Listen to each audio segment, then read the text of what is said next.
We don't know how to free Zelda, but we do know why kids love them and critics hate them.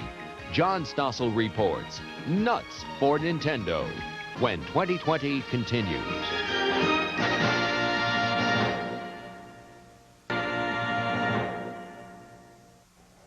It may be the most addictive toy in history, and it's definitely the hottest thing this Christmas. Nintendo video games. They first arrived from Japan 3 years ago, and now millions of American kids are hooked and mesmerized. When they do stop to talk, it's in a language only they understand. Well, John Stossel went out to discover the secret of Nintendo's success, but first he had to find one. New York City, early in the morning. Before the toy stores open, they're lined up outside. I'm in line too because the director of 2020 said, "Stossel, I hate to ask, but you've got to help me get my kid a copy of Super Mario Brothers 2.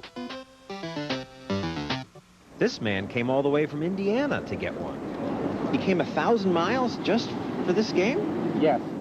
I've done 7 stores a day for 3 weeks now, and I cannot find it. I have to live with my kids for the rest of the year, so I have to have this on Christmas Day.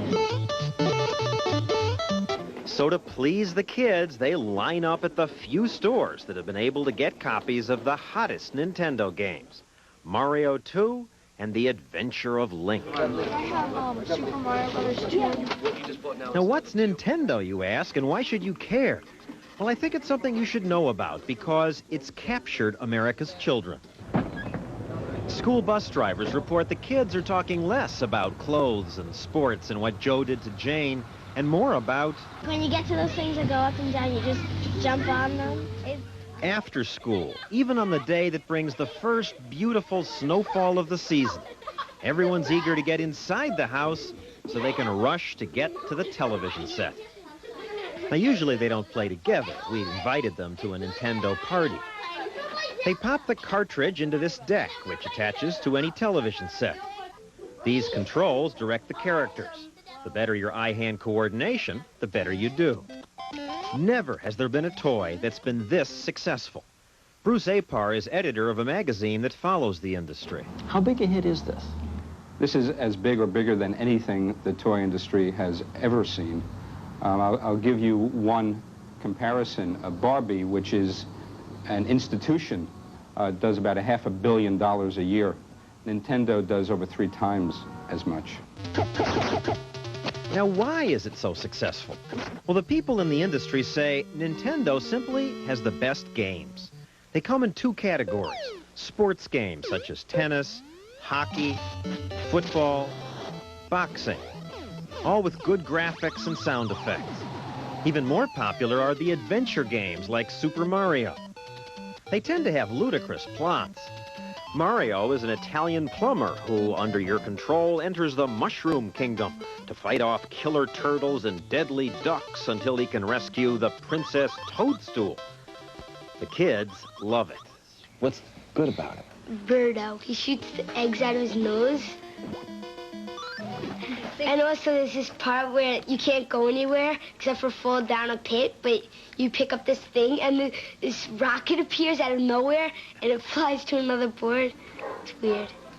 And it's a big improvement over the first video games like Atari's Pong and Space Invaders, because today's computer chips are better. They have more memory. There's much more involved in playing the game, much more excitement. There's better use of colors, better use of music. It's not just stick figures anymore. We have literally over 100 different characters, people, animals, wizards, spells.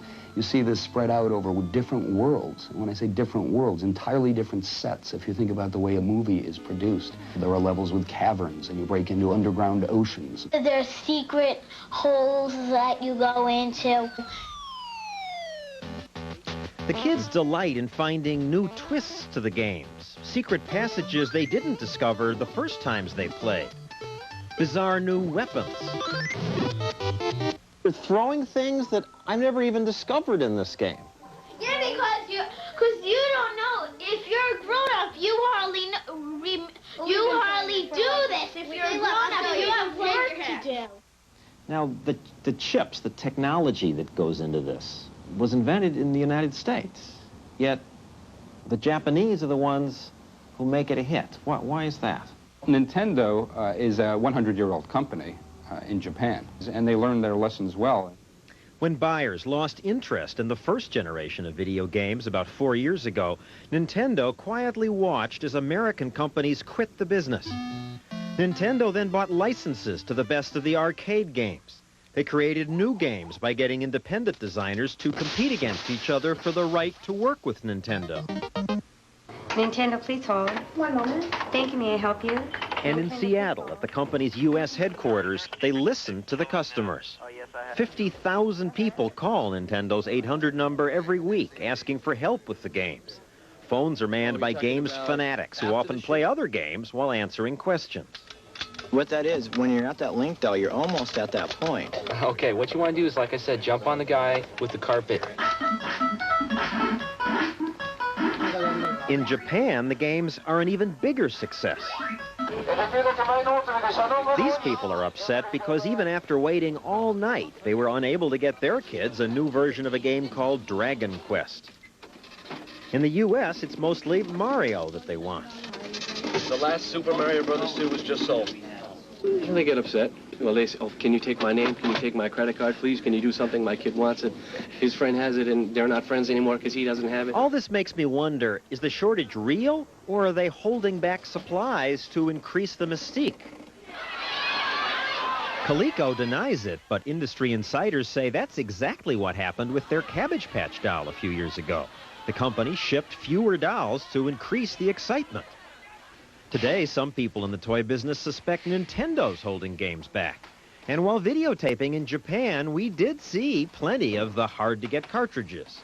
The company denies that it's holding back. Believe me, creating a shortage of this kind was nobody's design, and it's just one of those combinations of demand that far exceeded our most optimistic projections and an inability on the chip supplier to fulfill it. Now you really messed up. You're out. All this brings us to a final question. Should parents buy these games at all? The National Coalition Against Television Violence thinks they shouldn't because they say they're bad for kids. Like, I like how you shoot the people with boomerangs and bombs. I just like jumping on things and killing them and shooting things. The coalition says this will make some kids act violently. Well, I don't know about that, but there's another problem. Watching the kids play, seeing the intensity of their interest, the word obsession comes to mind. I bet I'm much better than him at Zelda. How many hours you play a day? Around 1 or 2. 2 hours a night. It's a When lot. you should be doing your homework? Yeah. She doesn't like This girl's mother doesn't like the game. because she thinks that you're going brain dead while you're watching it.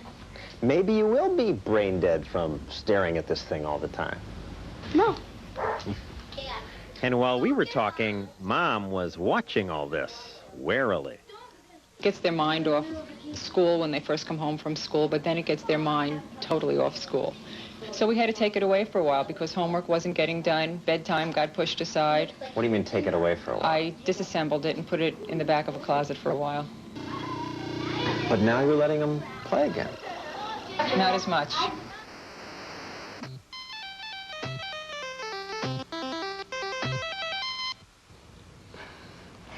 John, what's your feeling after watching this? Does it make them, brain dead, as you said? Or isn't there a certain amount of imagination that you have to use for this game? I think that's true, that it's not just like watching television. You have to use imagination. There are all these ways to handle the games. I think under the right time limits, it's fine. In fact, I got one while doing the story, and I'm going to keep it. For you, or would you give it to your child? Well, my 3-year-old likes kill ducks, and my wife and I stayed up till midnight playing it. And you don't mind the so-called violence in it? Kill ducks, kill ducks? They're animated characters, and I just think you have to pay attention and limit the time, and it's fine. Now I know how you're spending the holidays, watching right. Nintendo. Playing Nintendo. Playing Nintendo. Thank you, John. Now on to a much more serious report.